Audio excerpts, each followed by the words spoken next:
નમસ્તે વિદ્યાર્થી મિત્રો, હું કૌશલ બલગામિયા આ વિડિયો લેક્ચરમાં દરેક વિદ્યાર્થી ભાઈ બહેનનું હાર્દિક સ્વાગત કરું છું. વિદ્યાર્થી મિત્રો, આપણે આની પહેલાના લેક્ચરમાં પારિભાષિક શબ્દો ભણવાની શરૂઆત કરી. એમાં વિદ્યાર્થી મિત્રો આપણે કુલ 4 પારિભાષિક શબ્દો પૂરા કર્યા હતા. સૌથી પહેલા ધંધાકીય વ્યવહાર, બીજો પારિભાષિક શબ્દ મૂડી, ત્રીજું ઉપાડ, ચોથું જવાબદારી એટલે કે દેવું એના વિશે ભણ્યા. એની અંદર દેવાના પ્રકારોય ભણ્યા. સમયના આધારે, લાંબા ગાળાનું એટલે કે બિનચાલુ દેવા, બિનચાલુ જવાબદારી અને ચાલુ જવાબદારી. પક્ષકારને આધારે બાહ્ય પક્ષકાર, આંતરિક પક્ષકાર. હવે વિદ્યાર્થી મિત્રો, એની પછી આપણે એક નવા પારિભાષિક અને બહુ મહત્વના શબ્દની શરૂઆત કરેલી, મિલકતો. મિલકત કોને કહેવાય એની આપણે સરસ ચર્ચા કરેલી. વિદ્યાર્થી મિત્રો, બહુ ટૂંકું તમે જુઓ, આપણે એમાં શું લખ્યું? જેનું મૂલ્ય ઉપજે તેને મિલકત કહેવાય. જેનું મૂલ્ય ઉપજે તેને મિલકત કહેવાય. મતલબ જેનું મૂલ્ય ઉપજે છે એ દરેક બાબત મિલકત છે. હાથમાં પહેરેલી ઘડિયાળ, માર્કર પેન, ખિસ્સામાં રહેલી બોલ પેન, પાઠ્ય પુસ્તકો, ચોપડા, બધું મિલકત છે. જમીન, મકાન, યંત્રો, સાધનો, ઓજારો, વાહન, ફર્નિચર, આ પણ બધું મિલકત જ છે. સોના ચાંદી, રોકડા રૂપિયા, બેંક બેલેન્સ. તો આપણે નિષ્કર્ષે તારવી લીધો તો ભાઈ જેનું મૂલ્ય ઉપજે એ મિલકત. એવું કોઈ જરૂરી નથી કે આટલા રકમ કરતા વધુ મૂલ્ય ઉપજતું હોય તો જ મિલકત કહેવાય. મૂલ્ય ઉપજે એટલે મિલકત. હા, એ હાવ નાશપ્રાય થઈ જાય, પૂરું થઈ જાય તો પછી મિલકત ન ગણાય. ઈ તમે પછી એને પસ્તીમાં કે ભંગારમાં આપીને તે તમને કાંઈ મૂલ્ય મળે એમ ન હોય તો એ મિલકત ન ગણાય. બાકી જો એનું સામાન્ય એવું રકમ એવું જેમ હોય તો એ મિલકત કહેવાય. એટલે આવો આપણે મિલકત શબ્દનો અભ્યાસ શરૂ કરેલો. પછી મિલકતોના પ્રકારો આપણે ભણવાની શરૂઆત કરેલી, જેમાં પહેલું બિનચાલુ એટલે કે કાયમી, સ્થિર, સ્થાયી મિલકતો વિશે આપણે ભણ્યા કે જે મિલકતનું વપરાશી આયુષ્ય વધારે હોય, જે મિલકતનો ઉપયોગ લાંબા સમય સુધી કરી શકાય, 1 વર્ષ કરતા વધુ લાંબા સમય સુધી કરી શકાય તેવી મિલકતોને બિનચાલુ કાયમી મિલકત કહેવાય. એના ઉદાહરણો આપણે ભણ્યા હતા કે ભાઈ જમીન, મકાન, યંત્રો, સાધનો, વાહન, ફર્નિચર, સોના ચાંદી વગેરે. હવે આજે આપણે વિદ્યાર્થી મિત્રો મિલકતોના પ્રકારોનો આગળ અભ્યાસ કરવાનો છે. એમાં આપણે ચાલુ મિલકતો, દ્રશ્ય મિલકતો, વાસ્તવિક મિલકતો અને અવાસ્તવિક મિલકતોનો અભ્યાસ કરવાનો છે. વિદ્યાર્થી મિત્રો, સૂચના રિપીટ કરી દઉં. વિડિયો ક્વોલિટી 480p ઉપર રાખીને વિડિયો જોજો. બીજું કે જે તમે અત્યારે ભણો છો ને ખૂબ મહત્વનું છે. આ વસ્તુ તમને કાયમ કામ લાગવાની છે. એટલે વિદ્યાર્થી મિત્રો, આપણે મિલકતોના પ્રકારમાં આગળનો અભ્યાસ કરીએ.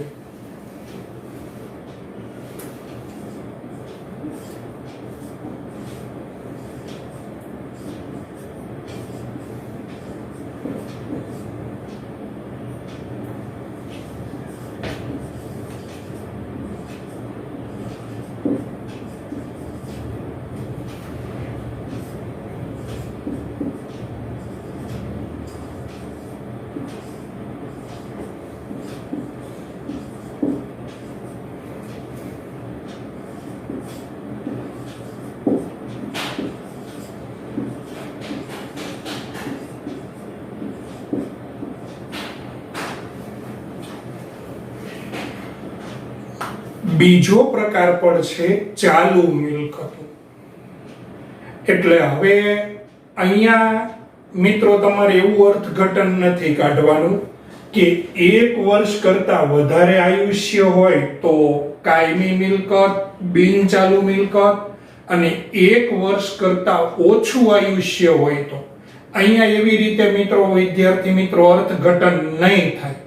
અહીંયા ચાલુ શબ્દનો મતલબ થશે ચલિત.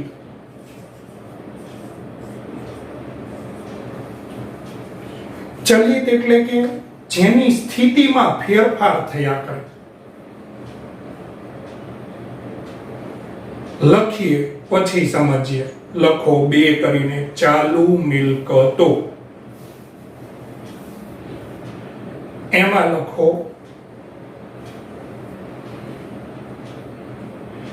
જે મિલકતની સ્થિતિ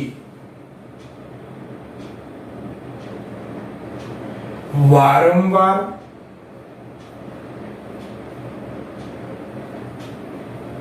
કે નિયમિત રીતે બદલાયા કરે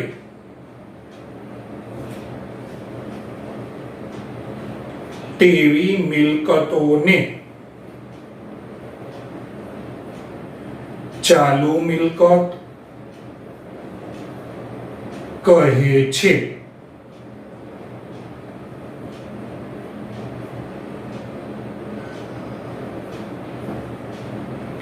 નવી લાઈનમાં દાખલા તરીકે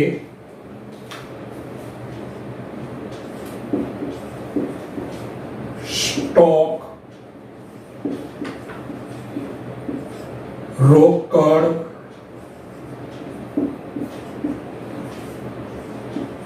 બેંક સિલક,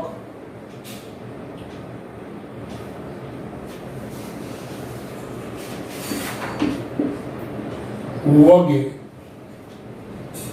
મિત્રો આના ઘણા ઉદાહરણ છે પણ એની ચર્ચા સમયાંતરે. એમાં એવું થઈ જશે કે નહીતર પછી પાછા આ બધા આપણા પારિભાષિક શબ્દો જ છે. જેમ કે સ્ટોક આપણે પારિભાષિક શબ્દમાં ભણવાનો જ છે, પણ સ્ટોક એટલે માલનો જથ્થો, સામાનનો જથ્થો, એને સ્ટોક કહેવાય, તમને ખબર છે. રોકડ સિલક, સિલક એટલે બેલેન્સ. મિત્રો બેલેન્સ છે ને, આપણે નથી કહેતા બેંક બેલેન્સ એટલું છે, કેશ બેલેન્સ એટલું છે. તો બેલેન્સ ઈ અંગ્રેજી શબ્દ છે અને આપણે ગુજરાતીમાં અથવા તો નામાની ભાષામાં સિલક કહેવામાં આવે છે. એટલે રોકડ સિલક, બેંક સિલક, આ બધું જુઓ ચલિત મિલકત છે, ચાલુ મિલકત છે. આની સ્થિતિમાં સતત ફેરફાર આવ્યા કરે.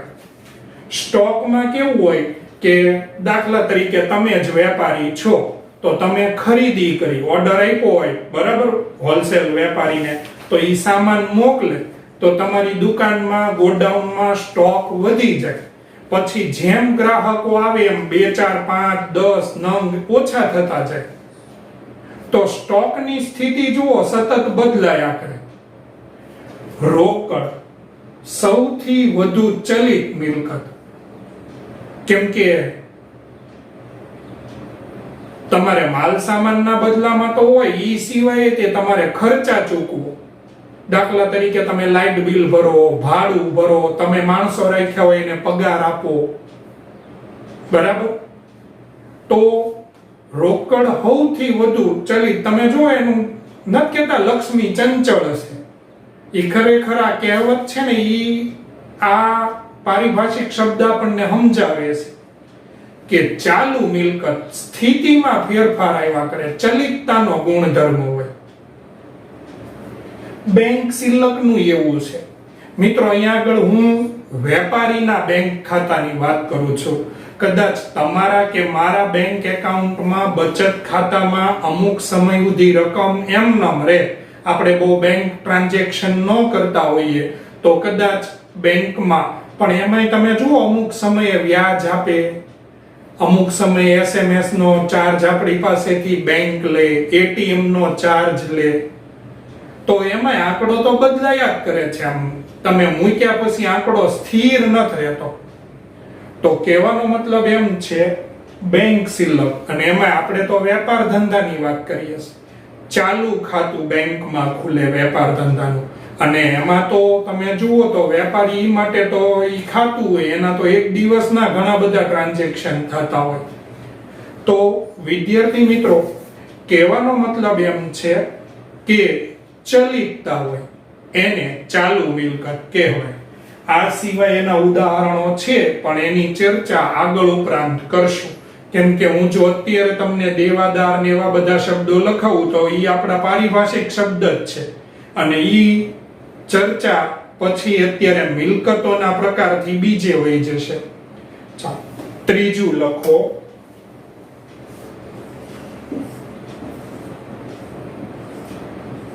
દ્રશ્ય મિલકત.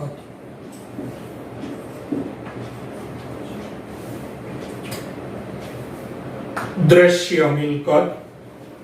વિદ્યાર્થી મિત્રો, તમને ખ્યાલ છે કે દ્રશ્ય એટલે જો. બસ જે મિલકતને જોઈ શકાય, સ્પર્શી શકાય, જેનું ભૌતિક સ્વરૂપ હોય એને દ્રશ્ય મિલકત કહેવાય. લખો એમાં દ્રશ્ય મિલકત, એમાં લખો જે મિલકતને જોઈ શકાય તેવી મિલકતને દ્રશ્ય મિલકત કહે છે.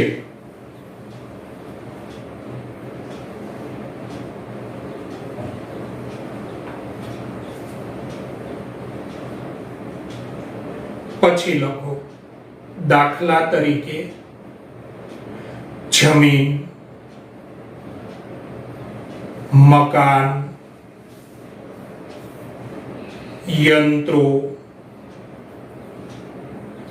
સ્ટોક,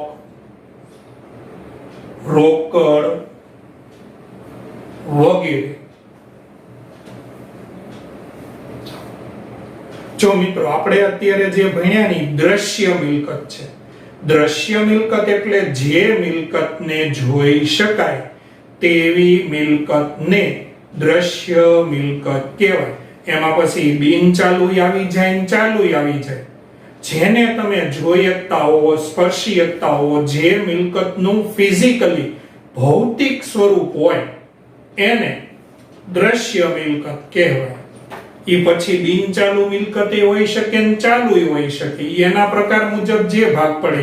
પણ આપણે જે અત્યારે ચર્ચા કરીએ છીએ દ્રશ્ય મિલકતની છે. હવે દ્રશ્ય મિલકતની ચર્ચા એટલે આવી, તમને એમ પ્રશ્ન થતો હોય છે કે આવું હું કામ ભણવામાં આવ્યું, પણ અદ્રશ્ય મિલકત છે એટલે દ્રશ્ય મિલકત આપણા અભ્યાસક્રમમાં આવે. ઈ રીતે બે ભાગ પાડવા પડ્યા છે, દ્રશ્ય મિલકત ને અદ્રશ્ય મિલકત. તો વિદ્યાર્થી મિત્રો, ચોથું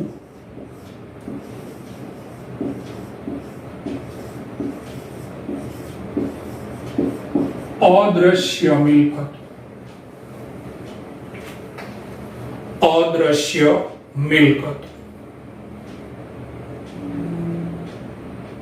લખો એમાં જે મિલકતને જોઈ શકાતી નથી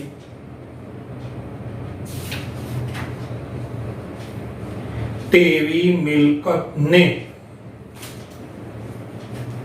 અદ્રશ્ય મિલકત કહે છે. દાખલા તરીકે પહેલા જોઈ લેજો, પછી લખજો.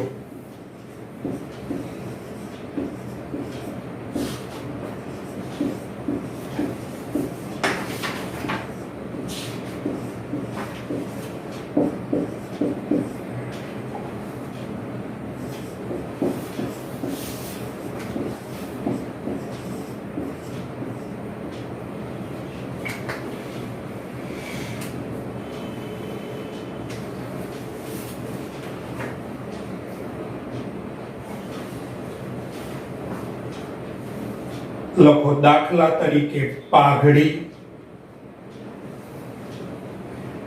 Patent, trademark, copyright. મિત્રો આ સિવાય સોફ્ટવેર અને ફ્રેન્ચાઇઝી અદ્રશ્ય મિલકત છે, પણ આપણે 11માના પુસ્તકમાં શરૂઆતમાં આટલું જ છાંયકું છે, એટલે અત્યારે આપણે આ 4 શબ્દોની ચર્ચા કરશું. બરાબર? પાઘડી, પેટર્ન, ટ્રેડમાર્ક, કોપીરાઇટ. હવે અહીંયા ધ્યાન આપજો.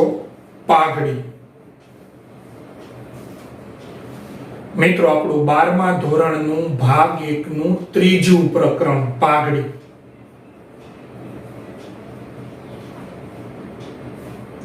પાઘડી અદ્રશ્ય મિલકત છે.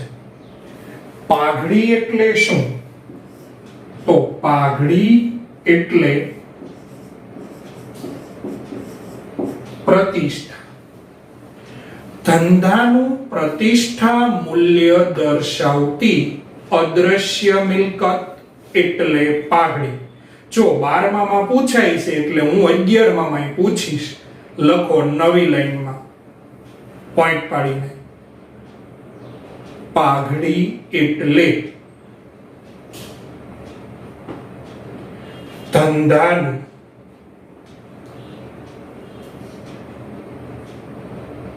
પ્રતિષ્ઠા મૂલ્ય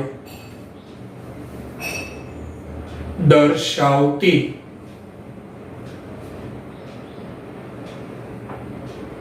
અદ્રશ્ય મિલકત. મિત્રો પ્રતિષ્ઠા હંમેશા અદ્રશ્ય જ હોય. બરાબર? પ્રતિષ્ઠા હંમેશા અદ્રશ્ય હોય. તમે જુઓ, હું એક ખાલી ઉદાહરણ આપું છું કે દાખલા તરીકે તમે ભરતનગર વિસ્તારમાં મકાન લ્યો અને અથવા તો કાળિયાબીડ વિસ્તારમાં મકાન લ્યો અને હિલ ડ્રાઈવમાં મકાન લ્યો, તો તમારે બંને જગ્યાએ તમે જુઓ, દાખલા તરીકે કાળિયાબીડમાં તમે 100 વારનો પ્લોટ લીધો અને હિલ ડ્રાઈવ કે વિજયરાજનગરમાં 100 વારનો પ્લોટ લીધો, તો તમને ખ્યાલ છે કે હિલ ડ્રાઈવમાં કે વિજયરાજનગરમાં કાળિયાબીડ કરતા વધુ રકમ દેવી પડશે. તો જેટલી વધુ દેવી પડે ની પાઘડી. હવે ધંધાનું ઉદાહરણ આપું. તમે ભાવનગરના કોઈ પણ વિસ્તારમાં દુકાન લ્યો અને આપણી ભાવનગરની મેઇન બજાર છે, મુખ્ય બજાર છે, ન્યા દુકાન લ્યો. બંને જગ્યાએ જો દુકાનની માપ સાઈઝ સરખી, દાખલા તરીકે તમે ભાઈ 500 સ્ક્વેર ફીટની દુકાન લીધી અથવા 1000 સ્ક્વેર ફીટની દુકાન લીધી, બંને જગ્યાએ માપ સરખું, તો તમને ખબર છે કે મેઇન બજારમાં ખૂબ ઊંચી કિંમત ચૂકવવી પડે. હવે જો બે જગ્યાએ દુકાન છે, જગ્યાની માપ સાઈઝ સરખી છે, છતાં ભાવમાં તફાવત છે. એ તફાવતના કારણોની બધું આપણે 12મામાં ભણશું. બરાબર? એ તો આખો એક પ્રકરણ જ છે, એટલે ત્યારે એની આપણે વિસ્તારપૂર્વક ચર્ચા કરશું કે શું કામ ફેર હોય છે. પણ મિત્રો તમે એટલા તો મોટા થઈ ગયા છો કે અમુક વસ્તુ તો તમે જાતે સમજી શકો કે આ ભાઈ મેઇન બજારમાં તો ધંધો કેવો જોરદાર હાલે, તો સ્વાભાવિક છે કે ન્યા દુકાન નાખી હોય તો પહેલા ભલે દુકાનનો ખર્ચો થાય પણ એ ખર્ચો જલ્દી નીકળી જાય. તો તમે ભાવનગરના કોઈ પણ વિસ્તારમાં દુકાન બનાવો અને મેઇન બજારમાં દુકાન બનાવો, બંને જગ્યાએ જે ખર્ચનો તફાવત છે, આપણે એક આંકડો જ લઈએ કે દાખલા તરીકે તમે ભાઈ સુભાષનગરમાં 10 લાખ રૂપિયામાં દુકાન તૈયાર કરી, મેઇન બજારમાં આ દુકાન 70-80 લાખમાં તૈયાર થાય, તો આ જે આંકડાનો ડિફરન્સ છે ને 10 લાખ થી 60 લાખ સુધીનો, ઈ પાઘડી છે.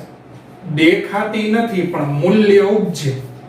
તમારે જો સુભાષનગર વિસ્તારમાં દુકાન હોય તો તમને એના 10 લાખ મળે અને મેઇન બજારમાં એટલી જ દુકાન હોય તોય તમને, આ એક ઉદાહરણ છે બરાબર, કે એના 60 લાખ મળે છે. તો મૂલ્યમાં ફેર છે, મૂલ્ય ઉપજે છે. મૂલ્ય ઉપજે એટલે મિલકત. તો ફરીવાર ધંધાનું પ્રતિષ્ઠા, આ મુદ્દો મારે 12માં પૂછાય છે, કડકડાટ પાકો જોશે. ધંધાનું પ્રતિષ્ઠા મૂલ્ય દર્શાવતી અદ્રશ્ય મિલકત એટલે પાઘડી. જો મેં તમને કે પહેલા કીધું હતું કે આ લેક્ચર છે ને, આની પહેલાના લેક્ચરમાં કીધું હતું કે હવેના લેક્ચરમાં આપણને ઘણું સાંભળવા, શીખવા, સમજવા મળશે. બરાબર?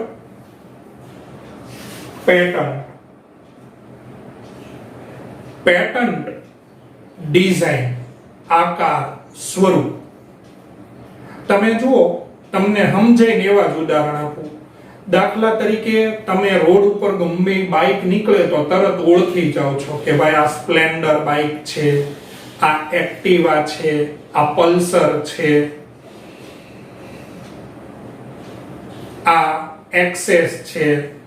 અલગ અલગ બધા ટુ વ્હીલર જ છે. ફોર વ્હીલર માં કે તમે જુઓ, દરેક આપણે તરત લગભગ ઓળખી જતા હોઈએ છીએ. ક્યારેક કોકમાં સહેજ જેવું આપણને સામાન્ય એવું કન્ફ્યુઝન થાય, પણ ઈ પાછું તરત આપણે આ જો આ રીતે અલગ પડે હો ભાઈ. તો તમે જુઓ, સ્પ્લેન્ડર હીરો કંપની જ બનાવે છે, શાઇન હોન્ડા કંપની જ બનાવે છે. તો તમને ખબર છે કે ભાઈ આપણે સ્પ્લેન્ડર છે, શાઇન છે, એક્ટિવા છે, આ 3-4 જે નામ હું બોલ્યો એ વધુ વેચાતા વાહનો છે. તો હવે માનો કે એક્ટિવા છે, સેમ એવું એક્ઝેક્ટ દેખાવ, ઝેરોક્સ નકલ, સેમ એવું મોડલ તમે જુઓ, ઈ બીજી કોઈ કંપની નહીં બનાવી શકે. સ્પ્લેન્ડર છે તો ઈ હોન્ડા કંપની કે સુઝુકી કંપની નહીં બનાવી શકે. ડિફરન્સ છે. તો આના પેટન્ટ હોય મિત્રો.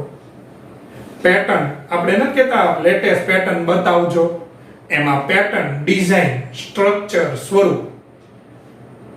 તમે આવી કોઈ ડિઝાઇન બનાવો અને પછી સરકાર પાસેથી તમે એના પેટન્ટ લઈ લો, તો સેમ એવી ડિઝાઇન તમારી સિવાય કોઈ ન બનાવી શકે. જેમ કે એક્ટિવા છે એ હોન્ડા કંપની જ બનાવે, એની જેવી દેખાતી, એની જેવી બાબતો વાળી બીજી ઘણી એક્સેસ છે, પ્લેઝર છે, એવા બીજા ઘણા વાહન છે. પણ તમે જુઓ, એક્ટિવાની એક્ઝેક્ટ 100% કોપી હોય એવું એકેય વાહન તમને જોવા નહીં મળે. તમે વગર વાંચીએ, વગર ઓલે કહી દો છો ખાલી જોઈને કે જો આ એક્ટિવા છે, આ એક્સેસ છે, આ પ્લેઝર છે. ઘણીવાર તો એક્ઝેક્ટ કઈ જગ્યાએ સ્પેલિંગ લખ્યો હોય છે, કેવી રીતે લખ્યો હોય છે એ નથી ખબર હોતી.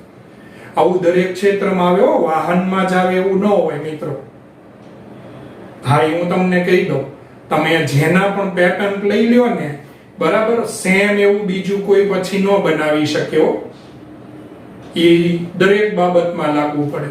તમે જુઓ, સેલો કંપનીની બોલ પેન હોય, રોટોમેકની હોય, બરાબર, એ બધામાં એડ જેલની હોય, બધામાં. જો હું કંપનીની બોલ પેનની વાત કરું છું, ઓલી 2 રૂપિયા કે 3 રૂપિયા વાળી બોલ પેનની વાત નથી કરતો. એમાં કોઈ ઓલા પેટન્ટ ન હોય ભાઈ, બરાબર. પણ તમે જુઓ, તમારે ચોક્કસ તમને કંપનીની અમુક ચોક્કસ પેન ફાવી ગઈ છે, તો સેમ એવું ગ્રીપ વાળી ઘણી બધી પેન આવે છે, પણ તો ઈ ટૂંકમાં પેટન્ટ લીધેલા હોય. એટલે ગ્રીપ વાળી બીજી પેન બીજી કંપની નો બનાવીએ કે એવું ન હોય. માનો સેલોએ ગ્રીપ વાળી પેન બનાવી તો એડજેલ વાળા ગ્રીપ વાળી પેન બનાવી શકે, પણ એની ડિઝાઇન, એનું સ્ટ્રક્ચર એ અલગ પડે. ઈ હાવ એની કોપી ન કરી શકે, કેમ કે એને એના પેટન્ટ લીધેલા હોય. તો મેં તમને પેટન્ટ, હવે આ પેટન્ટ તમે વેચો, દાખલા તરીકે હીરો કંપની સ્પ્લેન્ડરના પેટન્ટ એ વેચે તો એને કેટલી રકમ મળે, મૂલ્ય છે. તો પેટન્ટ એટલે ચોક્કસ પ્રકારના આકાર, ડિઝાઇન માટેના હક, બરાબર. પછી ટ્રેડમાર્ક, સિમ્બોલ, ટ્રેડ એટલે વેચાણ ને માર્ક એટલે નિશાન. વેચાણ માટેનું નિશાન, લોગો. મિત્રો એના તો આપણે કેટલી કિંમત દઈએ છે. પેપ્સી, થમ્સ અપ, દરેક બાબતમાં રીબોક, નાઇકી 150-200 રૂપિયાથી સ્પોર્ટ શૂઝ શરૂ થાય છે. તમે જુઓ રીબોક, નાઇકી કંપનીના કંપની શોરૂમમાં જશો તો 4-5 હજારથી તો એની શરૂઆત થાય. મટીરિયલમાં, વસ્તુમાં ફેર હોય છે. હું એવું નથી કહેતો કે વસ્તુમાં ફેર નથી હોતી, પણ કિંમત જેટલી નથી હોતી. તમે આજે કોઈ પણ કંપનીના સ્પોર્ટ શૂઝ પહેરો અને સાદા સ્પોર્ટ શૂઝ પહેરો, એ બંનેમાં ફેર હોય મિત્રો. પણ જેટલો ભાવમાં ફેર હોય, માનો કે આ 500-600 રૂપિયાના સાદી કંપનીના આવતા હોય, ઓલાના 8-10 હજારના હોય, તો કે એને 8-10 હજારમાં અંદર સોનાના તાર ફિટ ન કરી દીધા હોય, પણ ઈ જે એને પોતાનો ટ્રેડમાર્ક, જે સિમ્બોલ છે, જે વસ્તુની ક્વોલિટી અને એની ઈ જ ગણના હોય ને કે બધા પાસે ન હોય. ઈ ઓછા વેચાણે જાજુ કમાવા માંગે છે.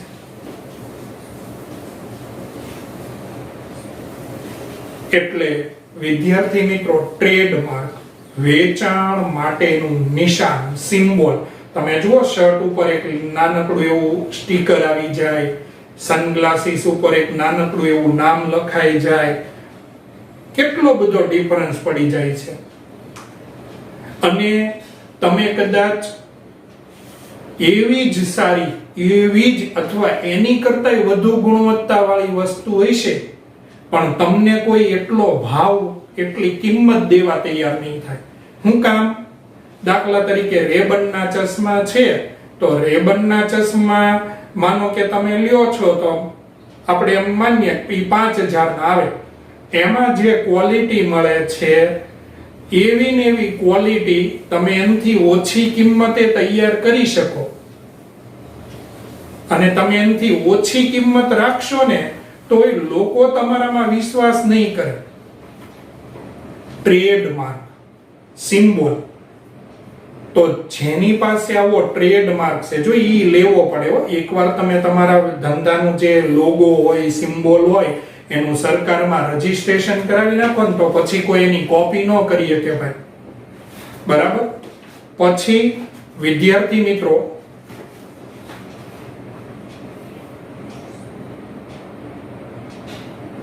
તો કહેવાનો મતલબ એમ છે કે ઈ ટ્રેડમાર્ક, આ બધું એવું છે મિત્રો કે બોલવા જઈએ ને તો આના માટે મારે તો ઘણા બધા લેક્ચરોની, તમને હું બહુ છૂટથી મન સાદી વાત કરું કે ક્લાસમાં આના વિશે બહુ ચર્ચા થઈ કે ઘણું શીખી શકાય, પણ આપણી એક મર્યાદા છે. બરાબર? એને અનુલક્ષીને હાલમાં હું તમને ટ્રેડમાર્ક, સિમ્બોલ, લોગો એના વિશે મેં ભણાવ્યું. તમે આવો લોગો વેચો, દાખલા તરીકે પેપ્સી કંપનીનો ઓલો જે ગોળ દડાનું નિશાન આવે છે, ઈ પેપ્સી કંપની વેચે તો એને એની ખૂબ ઊંચી કિંમત મળે. કોપીરાઇટ, કોપી એટલે નકલ, રાઇટ એટલે અધિકાર, નકલ કરવાનો અધિકાર. એમાં હું તમને સમજાઈને એવું એક ઉદાહરણ આપીશ. તમે જુઓ, દરેક પિક્ચર છે ને કોપીરાઇટ કરેલા હોય. એક્ઝેક્ટ સેમ એવી સ્ટોરી, સેમ એવું ઓલું પછી નથી બનાવી શકાતું. હા, એનો ડાયરેક્ટર હોય, ઈ કદાચ એના હક વેચી દે, જેમ કે ડોન પિક્ચરના વેચી દીધા, અગ્નિપથના વેચી દીધા, તો તમે જુઓ એની સિક્વલ બને એવી ને એવી. ગીત ઈના ઈ હોય, મોટા ભાગે શબ્દો, પાત્રોના નામ ઈના ઈ હોય. થોડોક અત્યારના સમય મુજબ એની ઈચ્છા મુજબનો ફેરફાર કરે, પણ મૂળ સ્ટોરી, ગીત, એ બધું એનું જ હોય. તો કોપીરાઇટ. અને તમે ઘણીવાર છાપામાં વાંચતા હશો કે ભાઈ ફલાણા પિક્ચરે કોપીરાઇટનો ભંગ કર્યો છે. સાઉથનું પિક્ચર હોય કોઈ, એની સીધે સીધી હાવ બેઠે બેઠી સ્ટોરી, ઈ લોકોને કોઈ જાણ કર્યા વગર, એની પાસેથી કોઈ રાઇટ્સ લીધા વગર એમનેમ બોલિવૂડનો કોઈ ડાયરેક્ટર બનાવી નાખે. પછી તમે જુઓ પુસ્તક હોય કોપીરાઇટ હોય, આપણું જે પાઠ્ય પુસ્તક છે ને એની હાવ શરૂઆતમાં સૌથી પહેલા ઝીણા અક્ષરે આવું નિશાન છે, એ કોપીરાઇટ નું છે. એટલે તો પુસ્તક સરકાર સિવાય કોઈ બહાર નથી પાડી શકતો, કારણ કે એનો નકલ કરવાનો અધિકાર એની પાસે જ છે. તમને બીજા અન્ય કેટલા મટીરીયલ મળશે, ગાઈડ મળશે, અન્ય મટીરીયલ્સો મળશે, પણ તમારે પાઠ્ય પુસ્તક તો તમે જુઓ, તમે સરકારની છાપેલી કિંમતે જ તમારે લેવાના રહે ને ઈ જ ગુણવત્તા આવે.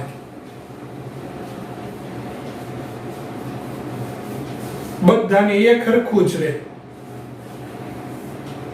બાકી તમે જુઓ મટીરીયલ્સ ની કિંમતમાં, એના પેજમાં, એની ગુણવત્તામાં અલગ અલગ ફેરફારો હોય છે.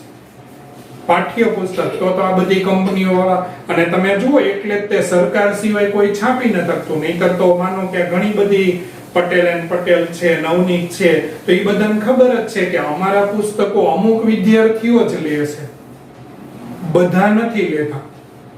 પણ પાઠ્ય પુસ્તક તો બધા જ ખરીદવાના. તો આપણે એના નકલનો અધિકાર હોય તો એ નકલ કરીએ કે, પણ એ નકલ કરી શકતા નથી, કારણ કે પુસ્તકો છે એ કોપીરાઇટ થયેલા છે. બરાબર? તો મિત્રો, તમે તે આવી કોઈ સ્ટોરી લખો, નવલકથા લખો, કવિતા લખો અને એની કોપીરાઇટ લઈ લ્યો, તો એ તમારી સિવાય કોઈ ગીતનાય કોપીરાઇટ હોય, પિક્ચરનાય કોપીરાઇટ હોય. એટલે મોટા ભાગે આવી બધી બાબતોમાં કોપીરાઇટ વધુ હોય છે. તો આને અદ્રશ્ય મિલકત ગણવામાં આવે છે. મૂલ્યરૂપ જે છે પણ ભૌતિક સ્વરૂપ હોતું નથી. બરાબર? હવે વિદ્યાર્થી મિત્રો, આપણે છેલ્લું પાંચમું અવાસ્તવિક મિલકત, પાંચમું લખો અવાસ્તવિક મિલકત. એમાં લખો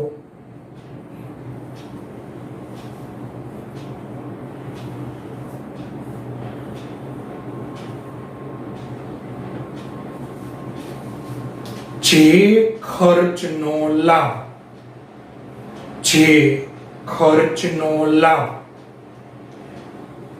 1 વર્ષ કરતા વધુ સમય માટે મળે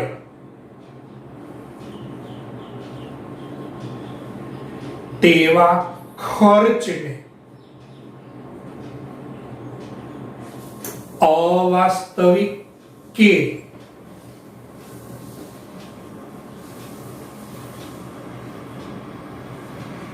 પ્રસારિત મહેસૂલી ખર્ચા, એક શબ્દ ઉમેરજો, અવાસ્તવિક મિલકત કે પ્રસારિત મહેસૂલી ખર્ચા કહે છે. એના ઉદાહરણ લખી લ્યો. જાહેરાત ઝુંબેશ ખર્ચ,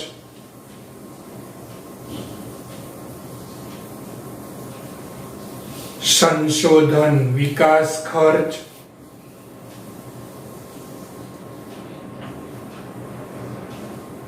શેર કે ડિબેન્ચરનો વટાવ,